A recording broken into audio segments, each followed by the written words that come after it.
Hello everyone, welcome to Club Reaction to Ferencvaros 2 Rangers 1, and that is that in terms of Europa League football for Rangers for the season of 25-26. Welcome to Club Reaction, as I say, on Club at 22, the Rangers podcast. I am Scott Carney, and joining me to discuss tonight's events is Ross McLean. Ross, I'm going to tell everybody because it'll make them laugh. Yeah, you literally logged on there and we were in exactly the same top. And that made us both laugh quite a lot, which is the only laugh we'll probably have tonight. That is honestly, as I said to you before I came on, looking at the wardrobe this morning, I was like, yep, that shirt's had some European memories, the third kit from last season. And just by chance, who picked the dress code for tonight? Well, it's a good choice Yeah. to be fair. It's a very nice kit. But yes, we are here. We are here after a very, very deflating performance from Rangers. Just as you say, that's it gone. The Europa League is well and truly out of the picture now. So it's about using the games to give players a chance, get players up to speed. And we shouldn't be saying that, it's not even hit Christmas yet, and they're not even thinking about the Europa League anymore. So it is very, very frustrating. It's humbling. It's needing talking about, mate, and that is exactly what we're here to do. Yeah, it was very, very uninspiring tonight by Rangers. But the first comment tonight from David kind of, I think, says it all. That what did we learn in we didn't already know about this team? No, we didn't. Honestly, we didn't. Just the most uninspiring way to go out of a game, and just the defensive frailties that Rangers have and have had all season are just there in abundance for you to see. It was bad tonight. It was a real tough watch. Even after when we got ourselves ahead, which obviously we'll come to. For a brief moment, we looked like the better team, and then after that, it just reverted to type really. And the second half performance was shambolic, really, from top to bottom. It really was very, very poor. So yeah, but yeah, look, it's pretty. I don't think. I mean, we don't know the cut off, but Rangers are not proceeding in this competition. That is not going to happen. With the two games that we've got left, Rangers won't win both of the games in this competition, and I don't think we should be even be looking at it like that. As Ross mentioned there, we should be looking very much at using these remaining games coming up to get minutes and legs, to get players minutes that we've maybe not seen, or I don't know, just do anything to try and make these games worthwhile, because as of right now, yeah, it's all but done. It is all but done. The starting 11 tonight, Ross, was Butland, Tavernier, Giga, Fernandez, Magoma, Max Aarons, Raskin, Barron, Danilo, Sai, Gasama, and Majovski. Clearly a 3-5-2 or a 5-3-2, no matter what way you want to look at it, mate. But I was kind of shocked by it. I thought, and maybe it's naive of me considering what we've seen defensively from Rangers tonight, but I thought he would be a bit more attacking. 3-5-2 can be attacking, yes, but for me, it was more there as a conservative to try and contain and not concede 10 goals tonight. I don't know, but I don't like Danilo in this non-striker role. I just don't think it works. I think it's a waste. But yeah, that was my opinion of the start 11. Ross, what did you think? Yeah, I thought it was interesting. When we were on Club Live on Friday speaking about, sorry, Club.Corner speaking about the team going into this game, I did have a feeling about Max Aarons potentially getting in. I thought he played okay against Kilmarnock, to be fair. I thought he was decent. Obviously, when a player's under pressure, you usually have a feeling that he's going to play. So after I saw him have his interview, I had a feeling that he was maybe gonna get the call up. But yeah, I think I'm the same kind of sort of line up. I thought I was going to line up the same way as you said. Danilo, he seems to be keen on Danilo. He does. I think he's one of the players who Daniel's name dropped in a presser, kind of saying, "Oh, Danilo will start." This sort of thing. I think it was a game of the league. So he's quite transparent that I think Danilo is one of his favoured players. But he just looked like a wee bit of a lost cause today, unfortunately for me. So I was not a fan of it at all. But other than that, I guess the team kind of picked itself. We'll get into the game as it unfolds, but I just feel we were lacking some spark in the midfield. You've got a good defensive base there. Don't get me wrong, you've got Raskin and Barron there who are very, very good from a defensive point of view and in points attacking. But you know what I mean? That you're missing a Lyle Cameron, you're missing just that number 10, a Mikey Moore, somebody that wee bit of flair. And I didn't think we had that with that starting 11. So yeah, it was conservative's probably the word, mate. To be fair, that's probably the right word for it. Mikey Moore's the one for me, and I know he's just back from injury. I do get that, but he didn't look shy of confidence or fitness at the weekend there. Again, as you mentioned, mate, you're absolutely spot on. I agree wholeheartedly that where was the spark coming from there? Like, where are we going to get it? Gassama's blowing hot and cold right now, more cold than he is hot. Danilo, he just offers nothing in that role, and I don't mean to pick on him, but he just doesn't offer anything there, and I just don't see the point in having him there. With Mikey Moore that was on the bench, even if you were going to get an hour out of him, then play him for an hour. Generally play him for an hour. I thought he was the first name in the team sheet tonight. I really did, and yeah, I think with in hindsight, maybe Danny will look at that starting 11 and think maybe I did go a little bit too conservative. Again, just my opinion. Into the game itself, mate. We were okay to start with. We played some decent link-up play down the right-hand side at times. I thought we were moving the ball quite well. I thought we were decent enough, but they do get the better of the chances. Again, just a mix-up in the defence where it's kind of over the top. He really should do better, I think, from the chance that he has in the place where he is, but it was just a sign of the frailty of the defence that we were going to see over and over and over and over again tonight.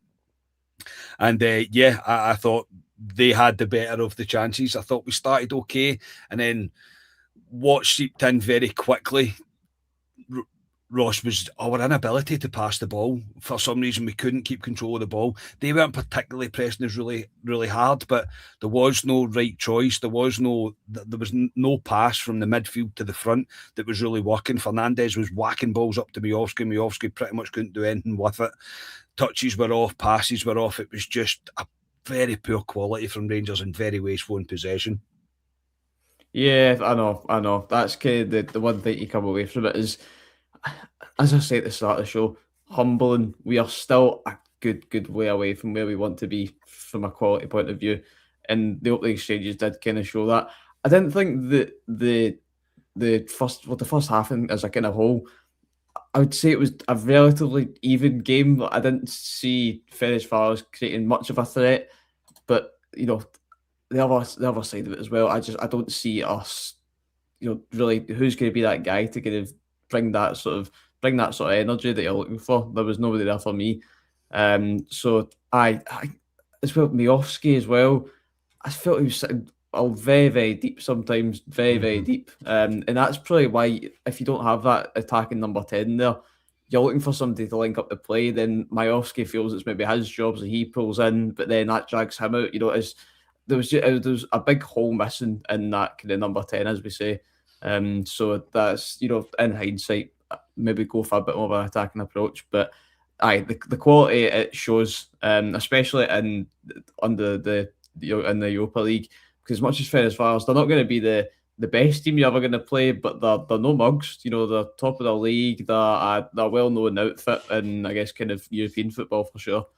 So whenever you come up against a team like that, you're going to be exposed.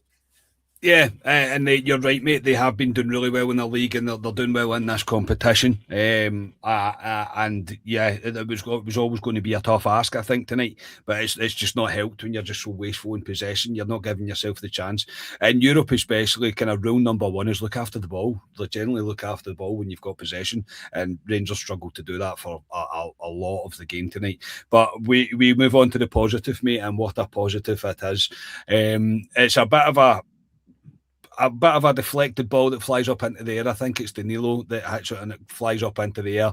And the acrobatic finish by Mr. Miovski, mate, to tuck it away to make it 3 goals in 2 games for him. An absolutely superb finish, mate. There was a quick VAR check because potentially could have been offside, but when the ball left Danilo's foot, he was not offside. And yeah, an absolutely tremendous finish, mate. It's amazing what confidence can do in a player after scoring a couple of goals, because I don't think maybe 2 weeks ago he even attempts a finish like that. I really don't. But we take the lead. Maybe kind of against the run of play, kind of out of nowhere. Maybe that's a wee bit harsh, but I don't think Rangers were really dominant enough to say that we merited the lead. But I was taking it, mate, and it was a great finish. And I was chuffed to see it was Mr. Miovski again, mate. A fantastic goal.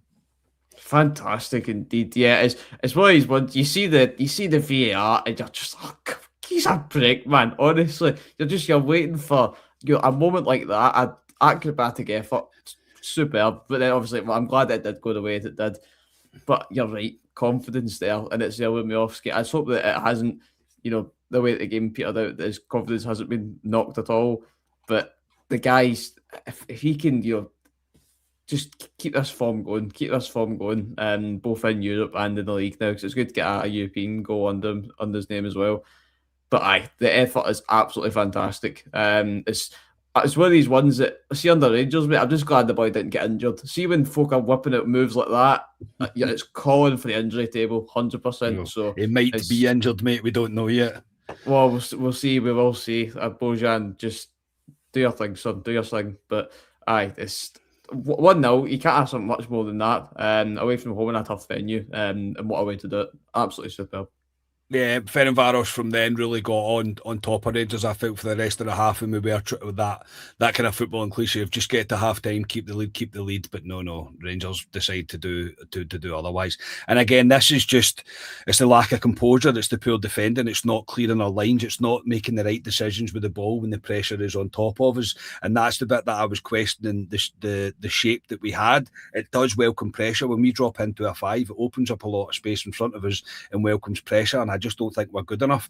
But we're not good enough to attack. We're not good enough to defend. But you know where I'm coming from, that I just don't think we were good enough to hold out for that. And yeah, again here, as much as Gassama completely falls asleep here and just turns off and doesn't follow his man when the passes happen, and they do move the ball really well. I can't say that they don't. It's quick, it's decisive passes, mate. They get the goal just literally the last kick of the half to make it 1 each. And I had a wee bit of a sinking feeling, mate. I just went, because I thought if we get to half time 1-0, we've got a better chance going into the second half. It's the worst time to concede. It's always the worst time to concede.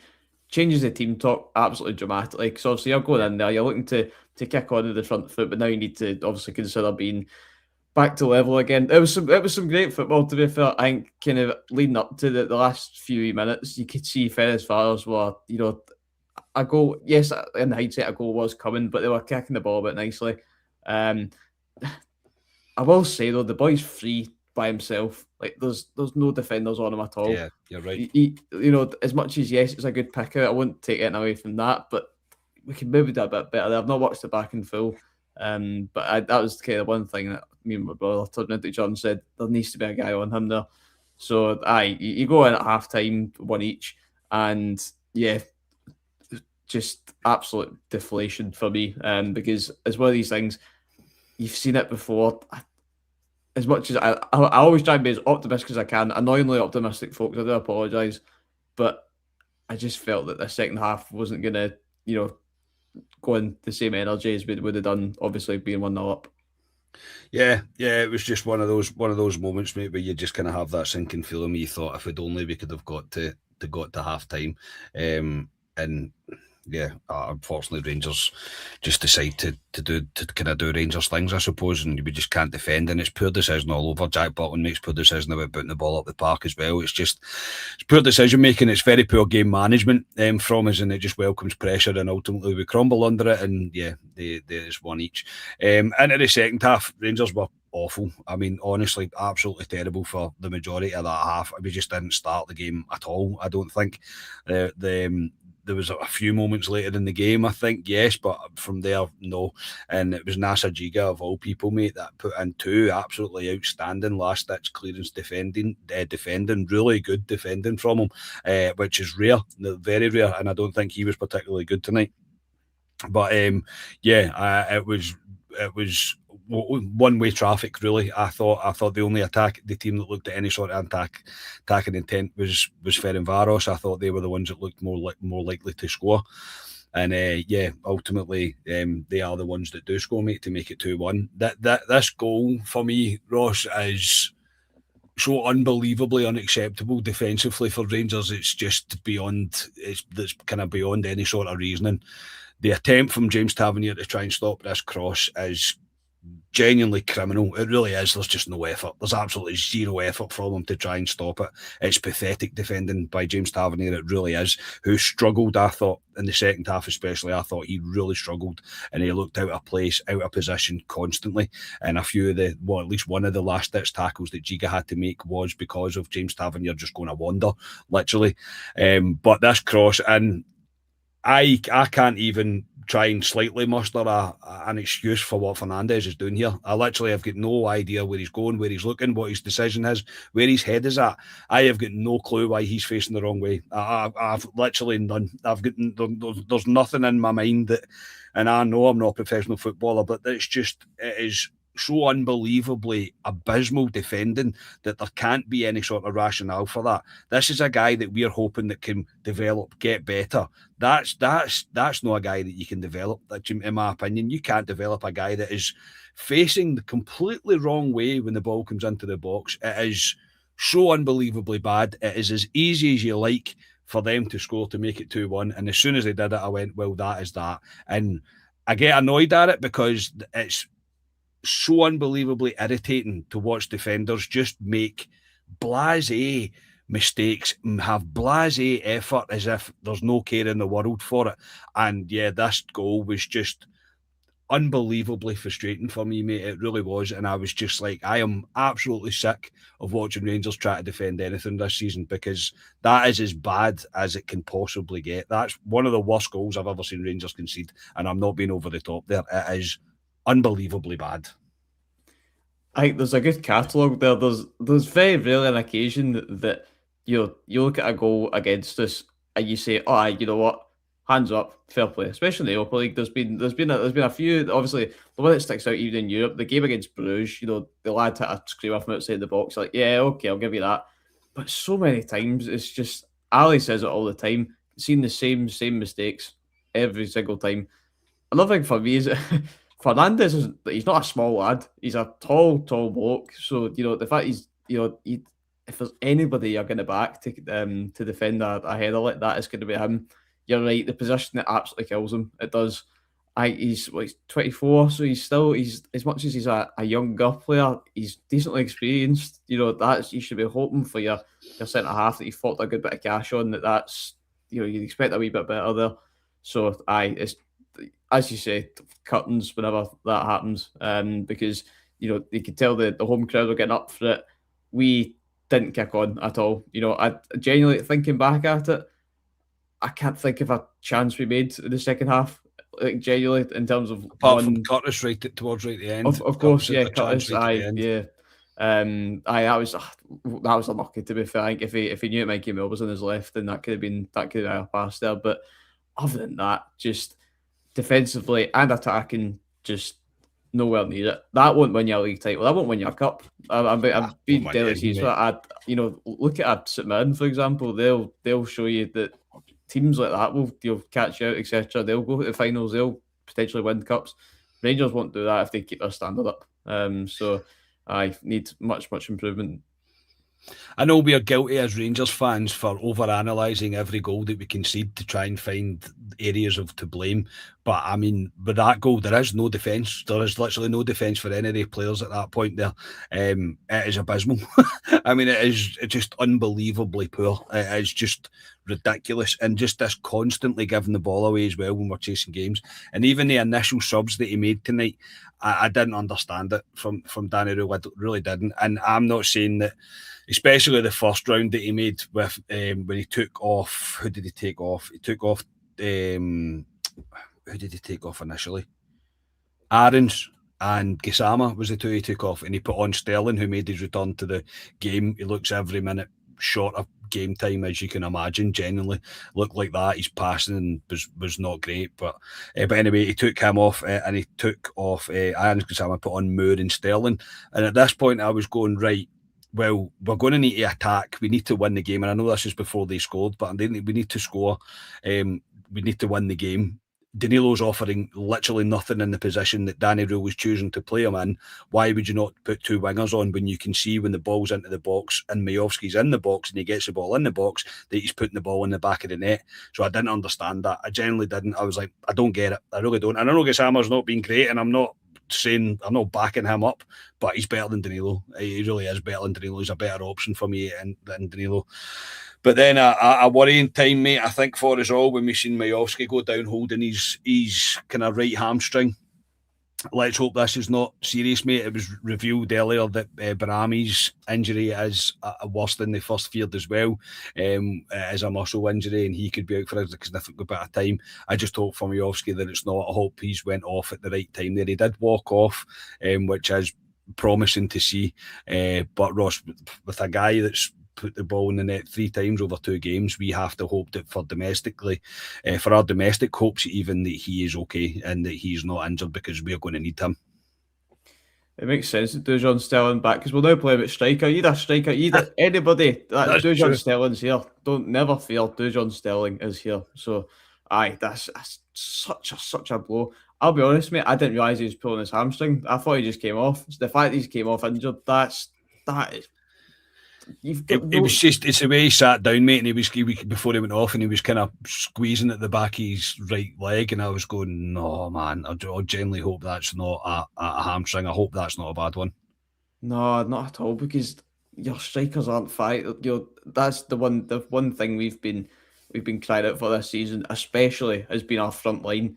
And now that one of our guys starts scoring, he's now injured. So we'll hopefully, obviously, we've not listened back to the presser afterwards, but I just hope that it's not bad at all. Because as Majovski, as we say, he's come on to a bit of confidence. That's what we're after, because all of our strikers are not offering it at all. So I hope that when we go off the pod, mate, we should hear some positive news. But that is not good. I did not realise that at the time. Yeah, so we'll need to wait and see. We'll not know that now until what day are we on? I don't know. I don't know if there'll be a press conference tomorrow, because obviously our game's on Monday. I doubt it'll be on Sunday, so I don't know when we'll find out that news. Hopefully sooner rather than later. Put us all out of our misery, I think. But again, the change that he made, he brought on Sharmiti, again, Sai, and brought on Curtis as well. Good to see him. Curtis looked pretty dangerous. He put in a good couple of balls. Again, no one there to take it. Because Shamati was on the pitch. But as I said, Danilo did go off at that point as well. And then obviously when we went behind, it was a last throw of the dice by flinging on Asgard and taking off James Tavernier. And the only real chance that we had was the one that we mentioned, with Curtis just going wide of the post.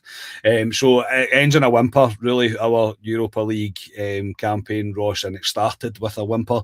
So it's not been one to remember, and it's a real sign, I think, for me, of just how far away we are from the team that we used to be, because in previous years we've had amazing runs in this competition, and it's Thursday nights were Rangers nights, etc., and I don't think there's any Rangers fan really that hand on heart thought that Rangers would get a result tonight. But everything about that tonight, the way that it panned out, attacking, defence, and Danny Rule's doing what he can with these bunch of players, I do completely understand that. But this isn't just January. We need to fix this. This is January, summer, possibly January, possibly summer again.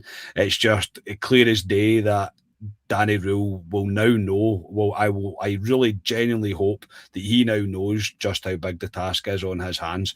He has to do something about the defence. He has to do something about the attacking line, and he's going to need to do something more with the midfield as well. This just isn't a quick fix. No, not at all. Not at all.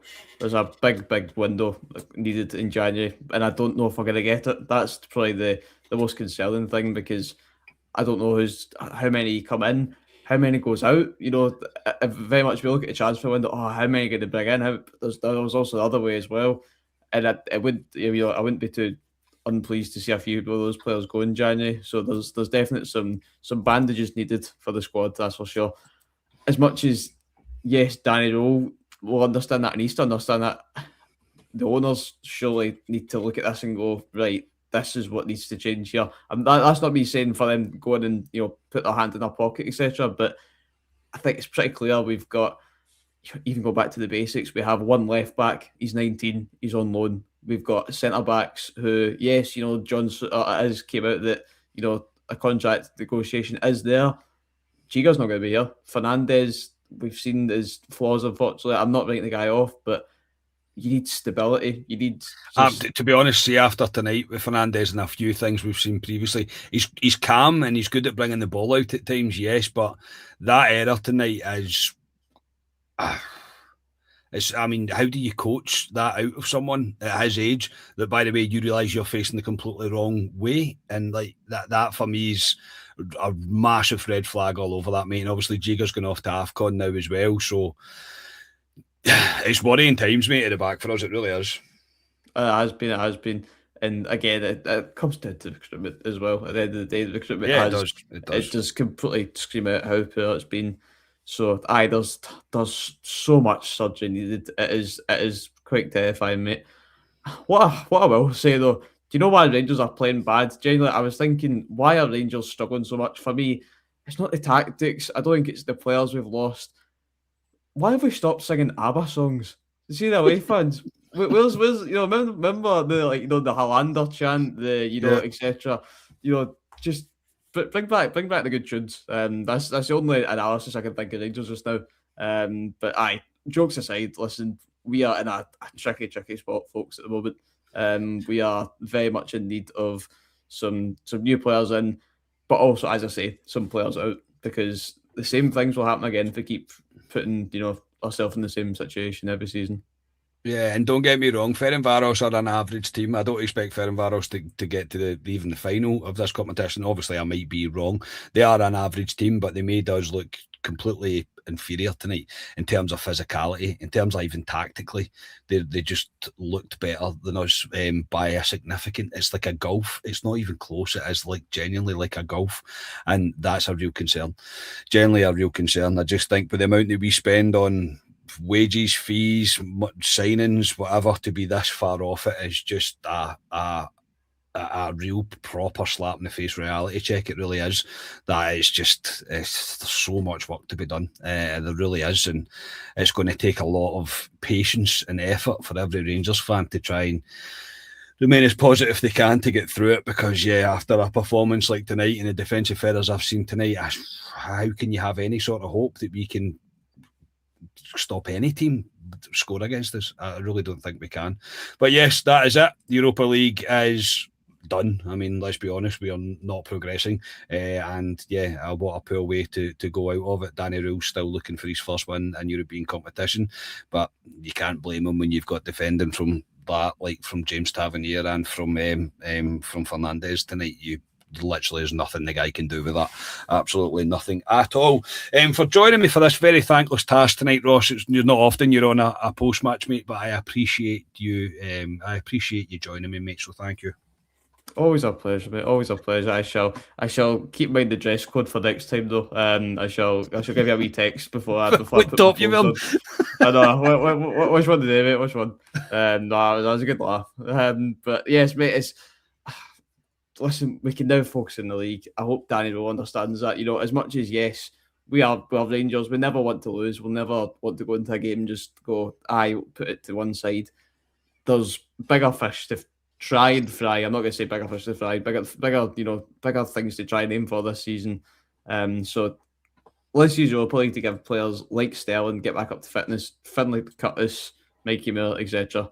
But I still don't think we should be saying that at this time of the year. Come up to Christmas, we should be going into January looking forward to the Europa League.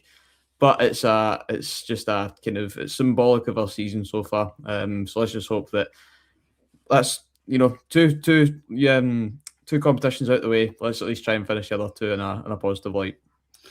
Let's hope, mate. Let's hope. We've got to hope for that, because if not, we're all doomed. I tell you, we're all doomed. Thank you for everybody for joining us tonight. Thank you, chat. Nice to always have your input. Please like the video, subscribe to the channel, all the usual stuff. We'll be back tomorrow night. I think I'm on with John Wick tomorrow night, so make sure you tune in to to that, and you'll get Scotia's take on proceedings of tonight, and we'll look ahead to the game on Monday night. What I mean is, if you've not got anything else to look for in life watching Rangers, you've got to go to Ibrox on a Monday night at 7:45.